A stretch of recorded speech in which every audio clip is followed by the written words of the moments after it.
గుంటూరు జిల్లాలో ఫ్లెక్సీల వార్ నడుస్తోంది. అధికార ప్రతిపక్ష పార్టీలు పోటాపోటీగా ఫ్లెక్సీలు పెడుతున్నారు. అధికార పార్టీ సిద్ధమంటుంటే ప్రతిపక్ష పార్టీ దేనికైనా సై అంటోంది.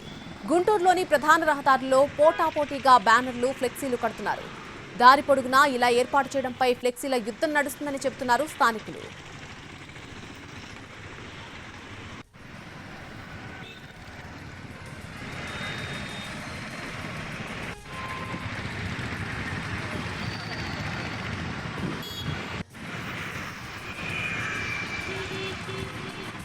గుంటూరు జిల్లాలో ఫ్లెక్సీల వార్ నడుస్తోంది. అధికార ప్రతిపక్ష పార్టీలు పోటాపోటీగా ఫ్లెక్సీలను ఏర్పాటు చేస్తూ ఉన్నాయి. అధికార పార్టీ సిద్ధమంటుంటే ప్రతిపక్ష పార్టీ దేనికైనా సై అంటోంది. గుంటూరులోని ప్రధాన రహదారుల్లో పోటాపోటీగా బ్యానర్లు, ఫ్లెక్సీలు పెడుతున్నారు అక్కడి నేతలు. దారి పొడుగునా ఇలా ఏర్పాటు చేయడంపై ఫ్లెక్సీల యుద్ధం నడుస్తుందని చెబుతున్నారు అక్కడి స్థానికులు.